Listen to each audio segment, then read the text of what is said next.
Assalamualaikum warahmatullahi wabarakatuh. Perkenalkan, nama saya Farid Asyari Samsi, Prodi Akuntansi. Sebelumnya, terima kasih kepada Bapak Abdurrahman SAK yang telah memberikan tugas dalam rangka ujian tengah semester dengan mata kuliah Manajemen Keuangan 2 yang berjudul Manajemen Piutang dan Persediaan. Manajemen piutang. Piutang adalah tagihan kepada pihak lain di masa yang akan datang karena terjadinya transaksi di masa lalu. Investasi ke modal kinerja piutang ditimbulkan dari adanya penjualan kredit, dan besarnya tingkat investasi piutang tergantung pada kebijakan kredit dan sistem pengumpulan piutang dalam hubungan dengan stimulasi peningkatan penjualan. Masalah piutang dianggap begitu penting dalam kaitan dengan perusahaan karena perusahaan harus menentukan berapa jumlah piutang yang optimal. Piutang perusahaan pada umumnya merupakan jumlah yang terbesar dalam aktiva lancar dan merupakan bagian yang cukup besar dari aset perusahaan. Kedua, analisis kebijakan kredit. Kredit dapat diperluas untuk individu atau untuk perusahaan lain. Kredit yang diberikan kepada individual sasarannya adalah para konsumen, sedangkan untuk perusahaan terbatas pada utang dagang dan masa jatuh temponya sesuai dengan perjanjian umumnya. Dengan rata-rata lamanya barang beli secara kredit sampai barang terjual, biasanya oleh grosir atau agen penjualan. Utang dagang ditemukan secara objektif insentif terhadap tingkat bunga yang dibebankan, sedangkan kredit yang diberikan kepada para konsumen yang dipengaruhi oleh tingkat pendapatan dan tingkat pengangguran. 3. Standar kredit. Standar kredit adalah penentuan kriteria terjaminnya kredit yang diberikan kepada para pelanggan dan berapa luas kredit layak diberikan. Seorang pelanggan harus memenuhi atau melebihi standar kredit minimum yang ditetapkan. Idealnya, standar kredit perusahaan hanya menolak terhadap para pelanggan yang diprediksi tidak mampu membayar dan memperkirakan akan terjadi kredit macet. Akan tetapi, tidak ada metode baik secara kuantitatif maupun kualitatif yang mampu memprediksi kesanggupan membayar di masa yang akan datang. Faktor-faktor yang dipertimbangkan dalam penilaian risiko kredit diterapkan dengan 5C. 1. Karakter. Yang kedua, kapital. Capacity. Yang ketiga, kapital. Yang keempat, kolateral. Dan yang kelima, kondisional. 4. Keuntungan dan kerugian yang ditimbulkan oleh kebijakan kredit. Yang ke-1, potongan tunai. Persentase pengutang di penjualan sebagai insentif membayar lebih awal. Dan yang kedua, pengumpulan piutang merupakan biaya administrasi untuk melaksanakan operasi piutang. Dan yang ketiga, cadangan kerugian piutang. Jumlah piutang yang tak tertagih yang dibebankan kepada penjual. Dan yang keempat, biaya pendanaan, yaitu biaya kesempatan yang ditimbulkan oleh investasi piutang. 5. Faktor-faktor yang mempengaruhi besarnya piutang. 1. Jumlah besar atau kecilnya penjualan kredit. Semakin besar jumlah penjualan kredit, maka semakin besar pula piutang atau dana yang tertanam dalam piutang. Sebaliknya, jika jumlah penjualan kredit kecil, maka semakin kecil pula piutang atau semakin kecil dana yang tertanam pada piutang. 2. Surat pembayaran penjualan kredit. Surat pembayaran kredit ini adalah untuk memberikan kepastian kepada pelanggan akan pelanggan harus melunasi pembayaran piutangnya dan beberapa besar hak pelanggan atau dapat memenuhi pembayaran lebih awal dari waktu yang ditentukan. 3. Ketentuan batas jumlah kredit. Masing-masing perusahaan tentu tidak sama dalam pembatasan jumlah yang diberikan. Ada yang cukup lama dan ada pula yang cukup singkat. Makin lama waktu yang diberikan dalam kredit, semakin lama juga dana yang tertanam dalam piutang. Sebaliknya, makin singkat waktu yang diberikan dalam kredit, semakin singkat dana yang tertanam dalam piutang. 6. Tingkat putaran piutang. Piutang sebagai elemen dari modal kerja selalu dalam keadaan berputar makin lama. Syarat pembayaran makin lama modal terikat pada piutang sehingga tingkat putaran piutang makin rendah. 7. Pengendalian piutang. Pada dasarnya ada 3 bidang pengendalian yang umum dilakukan. Bidang tersebut adalah yang ke-1, pemberian kredit, kebijakan kredit, dan syarat penjualan kredit harus tidak boleh menghambat kepada pelanggan yang keadaan keuangannya baik dan tidak boleh menimbulkan kerugian yang besar karena adanya piutang yang tak dapat ditagih. Yang kedua, penagihan yang aktif. Hal ini harus dilakukan untuk memperoleh pembayaran atas piutang yang ada sesuai dengan syarat penjualan waktu yang wajar.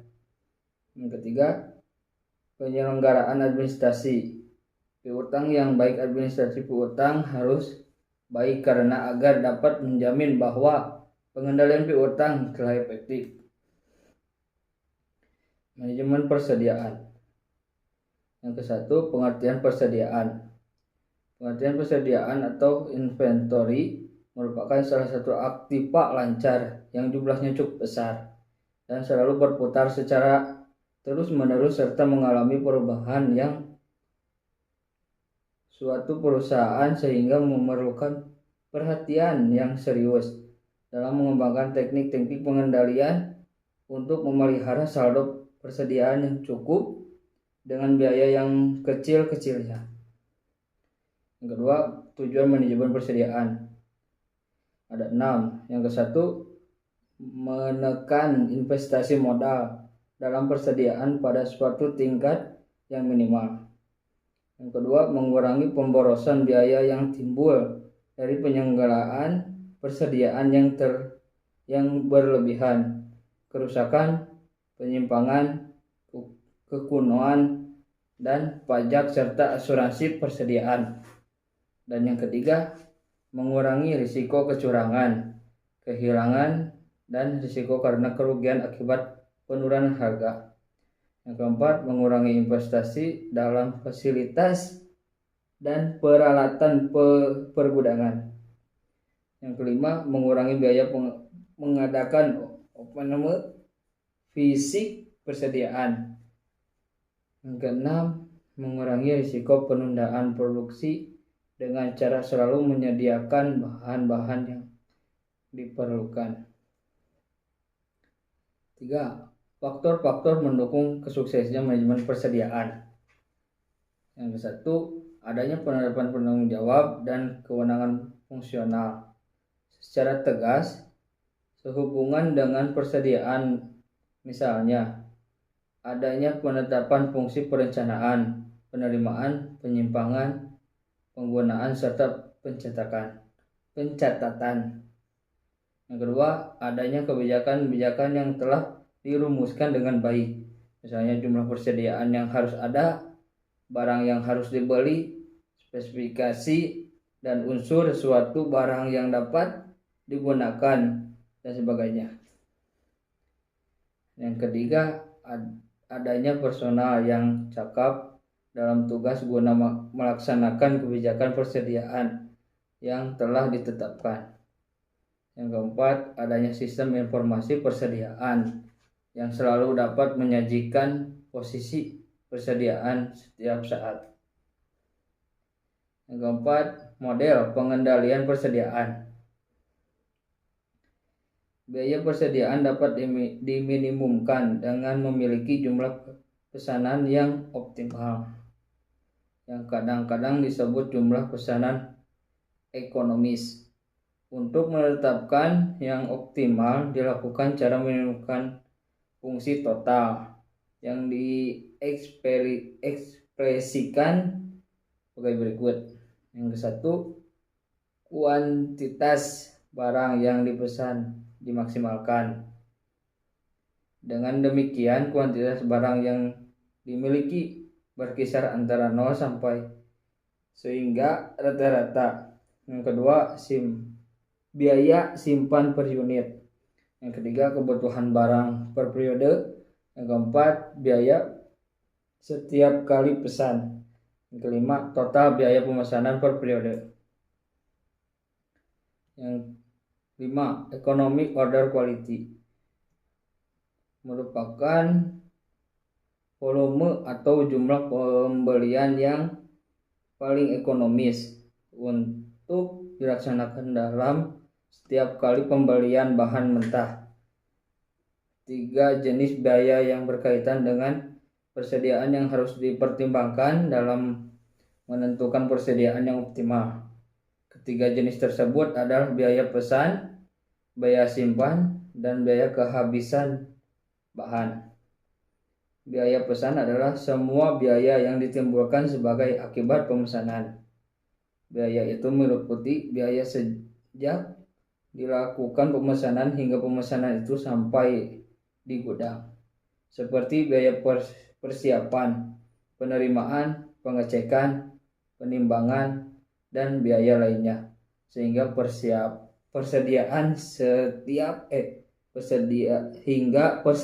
siap untuk diproses. Kesimpulan, perusahaan yang menjual barang atau jasa dapat melakukan secara tunai atau kredit. Jika penjualan dilakukan secara tunai, maka saat penjualan perusahaan juga menerima kas. Sebaliknya, jika penjualan dilakukan secara kredit, maka perusahaan baru menerima kas beberapa waktu kemudian serta dilakukan penjualan sesuai dengan jangka waktu kredit yang disepakati. Besar kecilnya investasi piutang tergantung pada kebijakan kredit dan sistem pengumpulan piutang dalam hubungan dengan stimulasi meningkatkan penjualan. Meningkatkan penjualan dapat meningkatkan profitabilitas perusahaan. Besarnya piutang ditentukan oleh faktor jumlah besar atau kecil penjualan kredit. Surat pembayaran penjualan kredit ketentuan batas jumlah kredit, kebijakan pengumpulan piutang, dan kebiasaan membayar para pelanggan. Kredit yang diberikan pada individual sasarannya adalah para konsumen, sedangkan untuk perusahaan terbatas pada piutang dagang dan masa jatuh temponya sesuai dengan perjanjian. Umumnya sesuai dengan rata-rata lamanya barang dibeli secara kredit sampai barang terjual, biasanya oleh grosir atau agen penjualan. Investasi dalam persediaan merepresentasikan porsi investasi dari total investasi aktiva perusahaan. Idealnya, dengan kas seharusnya perusahaan dapat menerapkan tingkat persediaan. Namun, dalam praktiknya, Kondisi ini sulit biasanya dicapai. Persediaan harus ada guna melayani produksi perusahaan.